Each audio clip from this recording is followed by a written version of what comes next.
വരണം മുത്തച്ഛ. വന്നേ പറ്റൂ മോളെ. വാ, എന്റെ പെണ്ണുമോള് വാ. കേറ്.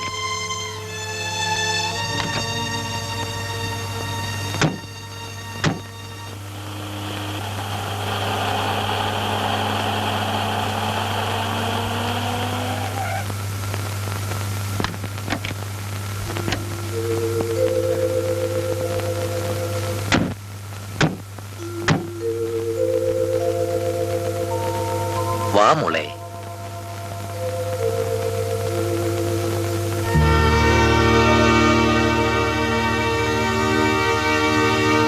മോളെ, നിന്റെ അമ്മയെ വിവാഹം കഴിച്ചതിന് എന്റെ മകൻ ഗോപിയോട് എനിക്ക് എതിർപ്പുണ്ടായിരുന്നു. അവൻ മരിച്ചിട്ട് പോലും ഞാൻ ചെന്ന് കണ്ടില്ല. ഞാനിപ്പോ ജീവിതത്തിന്റെ ലാഭവും നഷ്ടവും കണക്കൂട്ടുകയാണ്. എന്റെ ജീവിതം ഒരു വലിയ നഷ്ടമായിരുന്നു. പ്രായം എന്റെ മനസ്സിനെയും ശരീരത്തെയും തളർത്തിയിരിക്കുന്നു. ഞാൻ ബന്ധങ്ങൾ അന്വേഷിക്കാൻ തുടങ്ങിയിരിക്കുന്നു.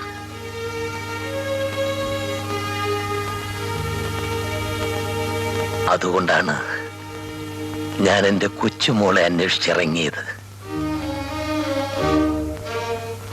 നിന്റെ അമ്മയെ ഞാൻ കുറ്റപ്പെടുത്തുകയല്ല. ഭർത്താവ് മരിച്ചൊരു സ്ത്രീ ഒരു അന്യപുരുഷന്റെ കൂടെ ഇത്രയും കാലം കഴിഞ്ഞത് തെറ്റ്. വാസുവും വിവാഹം കഴിച്ചിട്ടില്ല. അമ്മാവൻ അങ്ങനെയുള്ള ആളല്ല മുത്തച്ഛ. മോള് മുത്തശ്ശന്റെ കൂടെ താമസിച്ചു. ഇനി മോള് വീട്ടിൽ പോണ്ട. ഇല്ല മുത്തച്ഛ, ഞാൻ മുത്തച്ഛനെ കാണാൻ വരുന്നതിനെ ഒളിച്ചാണ്. അമ്മ അറിഞ്ഞ കൊന്നുകളയും. മുത്തച്ഛന് എന്നെ മാത്രം മതിയല്ലോ, എന്റെ അമ്മയെ വേണ്ടല്ലോ. മോളെ, മുത്തശ്ശൻ പുതിയ ചില തീരുമാനങ്ങളിൽ എത്തിയിരിക്കുന്നു. എന്താണ് മുത്തച്ഛ? അതൊക്കെ പിന്നെ പറയാം.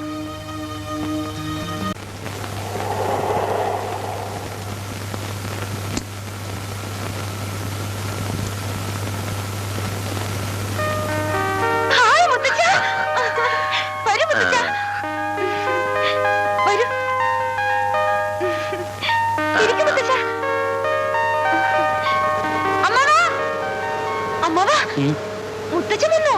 അമ്മേ,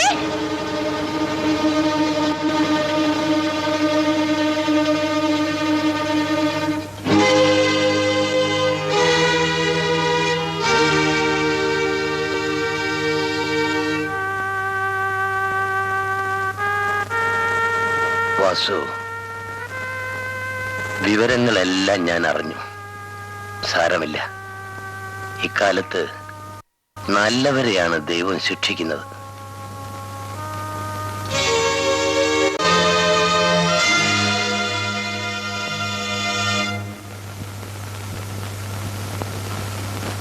സാവിത്രി, സംഭവിക്കേണ്ടതൊക്കെ സംഭവിച്ചു. നമുക്ക് പരസ്പരം കുറ്റം പറയാം. പക്ഷെ അതുകൊണ്ട് പ്രയോജനമില്ല. തെറ്റാര് ചെയ്താലും ശരി, അത് മറക്കാനുള്ള കാലവും കടന്നു പോയിരിക്കുന്നു.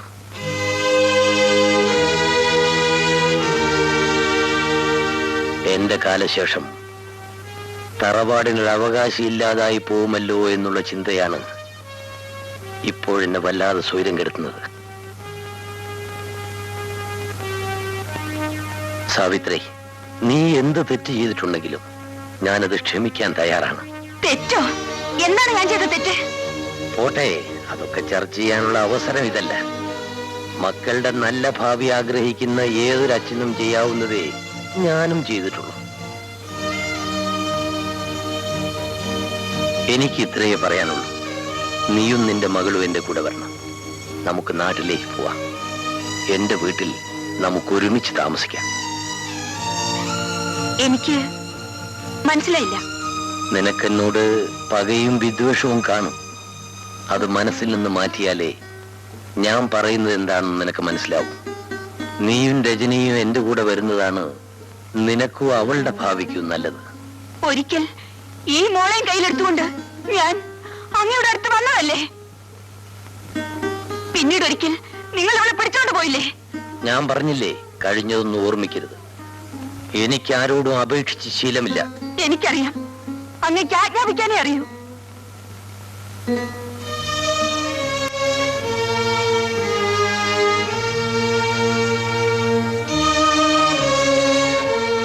നിങ്ങൾ കാര്യവിവരമുള്ളവനാണെന്നാണ് എനിക്ക് തോന്നിയിട്ടുള്ളത്.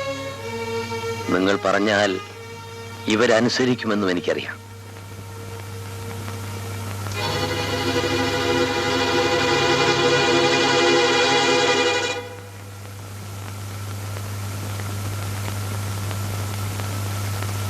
സാവിത്രി, ഇല്ല, ഞങ്ങൾ വരില്ല.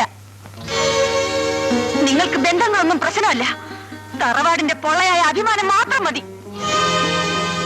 ഇത് ഞാൻ പറഞ്ഞതല്ല, നിങ്ങളുടെ മകൻ ഒരിക്കൽ പറഞ്ഞതാണ്.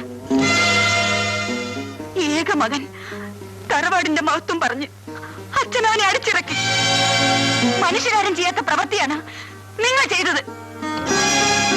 ഇതും ഞാൻ പറഞ്ഞതല്ല, നിങ്ങളുടെ മകൻ പറഞ്ഞതാണ്. മകന്റെ ഭാര്യയും കൊച്ചുമോളും മറ്റുള്ളവരുടെ കാരുണ്യം കൊണ്ട് ഇത്രയും കാലം ജീവിച്ചു. എന്നിട്ടിപ്പോ അവകാശം പറഞ്ഞു വന്നിരിക്കുന്നു. ഇതുവരെ ഞാൻ ആരോടും ഒന്നും പറയാതെ എന്റെ എല്ലാ വേദനകളും ഉള്ളിൽ അടക്കി വെച്ചു. ഇനി എനിക്ക് പറയാതിരിക്കാൻ വയ്യ. നിങ്ങളോട് എനിക്ക് ഒരു ബഹുമാനമില്ല. മേലാൽ മകന്റെ അവകാശം പറഞ്ഞ് ഇവിടെ വരരുത്. ഇത് നിങ്ങളുടെ മകൻ പറഞ്ഞതല്ല, ഞാൻ പറയുന്നതാ.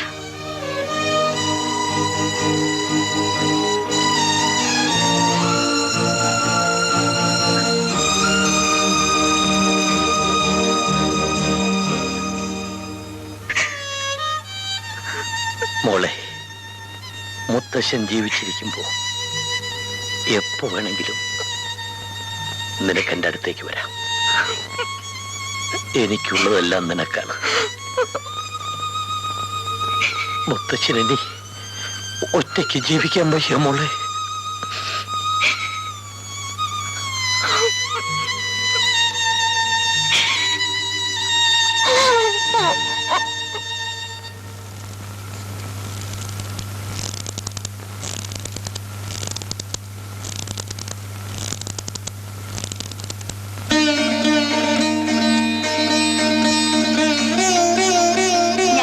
കൂടുതൽ ആലോചിക്കാനൊന്നുമില്ല. അല്ല, ഈ ദിവസവും മുഹൂർത്തവും ഒക്കെ നിങ്ങൾ തന്നെ അങ്ങ് തീരുമാനിച്ചാൽ മതി. എന്താ പോരെ? അവൾക്ക് ഇനിയും കൂടുതൽ പഠിക്കണമെന്നാണ്. അതിനെന്താ, കല്യാണം കഴിഞ്ഞും പെൺകുട്ടികൾ പഠിക്കുന്നില്ലേ? എന്താ അപ്പോഴേ സാറേ, ഇവിടെ ഇങ്ങനെ ഇരുന്നാ മതിയോ? നമുക്ക് പോകണ്ടായോ? എണീക്ക്. അപ്പൊ ഞങ്ങൾ ഇറങ്ങട്ടെ.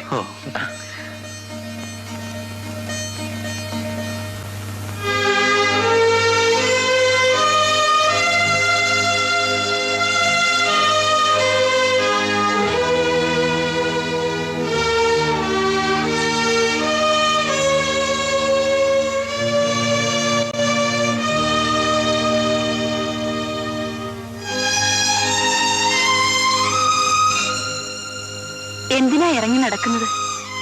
എത്ര നാളെന്ന് വെച്ചാ വീട്ടിൽ തന്നെ കുത്തിയിരിക്കുക. ഇതൊക്കെ ഞാൻ ഓടി നടന്ന് ജോലി ചെയ്ത സ്ഥലമല്ലേ?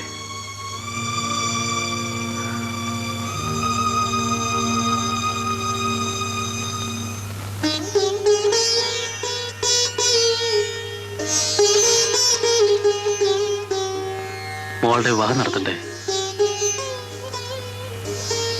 നമ്മുടെ ഇല്ലായ്മയൊന്നും നാട്ടുകാരറിയണ്ട. കല്യാണം കേവമാക്കണം. ഒന്നിനും ഒരു കുറവും വരരുത്. അതിനെവിടുന്നാ നമ്മുടെ കയ്യിൽ പണം? ഞാൻ നോക്കിയിട്ട് ഒരു വഴിയേ കാണുന്നുള്ളൂ. വീടും പറമ്പും വിൽക്കാം. ഇതൊക്കെ അന്തോണി ചേട്ടന് പണയല്ലേ? വിറ്റാൽ പണവും പലിശയും കഴിഞ്ഞ് എന്തായാലും നല്ലൊരു തുക ബാക്കി ഉണ്ടാവുമെന്നാണ് എന്റെ കണക്കൂട്ടൽ. വീട് വിറ്റിട്ട് പിന്നെ എവിടെ പോകും? നിങ്ങൾക്ക് മോളുടെ കൂടെ താമസിക്കാമല്ലോ. എന്റെ കാര്യമല്ല. പിന്നെ എന്റെ കാര്യമോ? അതോർത്ത് വിഷമിക്കണ്ട. ഞാൻ ഒറ്റത്തടിയല്ലേ, എന്തെങ്കിലും വഴിയുണ്ടാവും.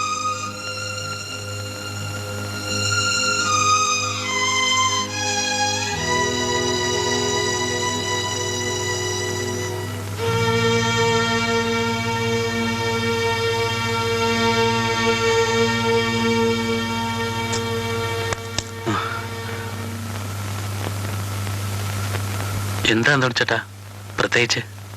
വെറുതെ ലോഹ്യം പറയാൻ വേണ്ടി ഞാൻ ഒരു വീട്ടിലും പോകാറില്ലെന്ന് വാസുവിന് അറിയാമല്ലോ. എനിക്കൊരു ഒറ്റ കാര്യമുള്ളൂ, എന്റെ പണവും പലിശ എനിക്ക് തിരിച്ചു കിട്ടണം. എനിക്ക് ഓർമ്മയില്ലഞ്ഞിട്ടല്ല, പക്ഷെ ഈ അവസ്ഥയിൽ ആ അത് തന്നെയാ ഞാനും പറയുന്നത്. കർത്താവിന് പൊറുക്കാത്തത് പറയുകയാണെന്ന് നീ വിചാരിക്കരുത്.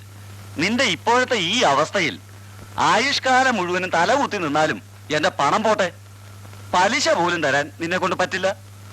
അതുകൊണ്ട് എന്റെ സ്ഥാനത്ത് മറ്റാരായിരുന്നാലും ചെയ്തു പോകുന്ന ന്യായമായ ഒരു നടപടി ഞാനും ചെയ്തു പോയി. അന്തോണി ചേട്ടൻ പറഞ്ഞു വരുന്നത് എനിക്ക് മനസ്സിലാകുന്നില്ല. മനസ്സിലാക്കാനൊന്നുമില്ല. ഒരാഴ്ചക്കുള്ളിൽ കോടതിയിൽ നിന്നും ജപ്തി നോട്ടീസ് വരും.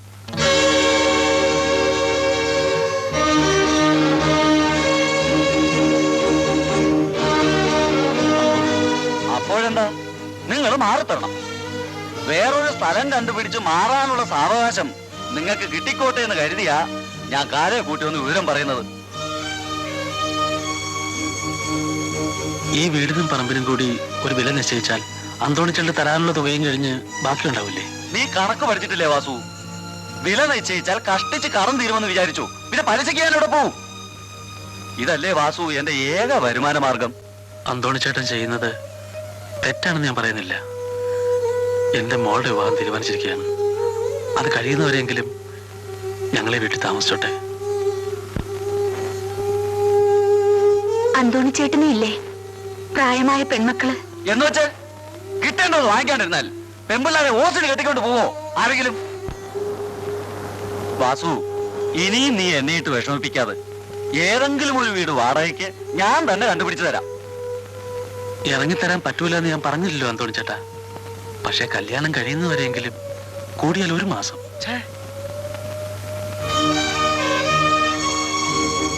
കല്യാണം കഴിഞ്ഞാൽ ഇറങ്ങിത്തരുമെന്ന് എന്താണ് ഒരു ഉറപ്പ്? വാസുവിനെ ഇന്നും ഇന്നലെ അല്ലല്ലോ അന്തോണി ചേട്ടാ കാണാൻ തുടങ്ങിയത്. ഞാൻ ഏറ്റിട്ടുള്ള ഒരു കാര്യവും ഇതുവരെ തെറ്റിച്ചിട്ടില്ലല്ലോ. കല്യാണം കഴിഞ്ഞ് മോളിവിടെ നിന്ന് ഇറങ്ങിയാൽ പുറകെ ഞങ്ങൾ ഇറങ്ങിത്തരാം. ഞാൻ ബ്ലേഡാണ്, കഴുത്തറപ്പനാണ് എന്നൊക്കെയാണല്ലോ നാട്ടുകാർ പറയുന്നത്. ഞാനിങ്ങനെ ഒരു സൗജന്യം ചെയ്തു തന്നു എന്നുള്ളത് നീ 10 പേരോട് പറയണം. സാവിത്രി കേട്ടല്ലോ, മനസ്സിലാക്കട്ടെ ചെറ്റകള് അന്തോണി ചേട്ടൻ ആരാണെന്ന്.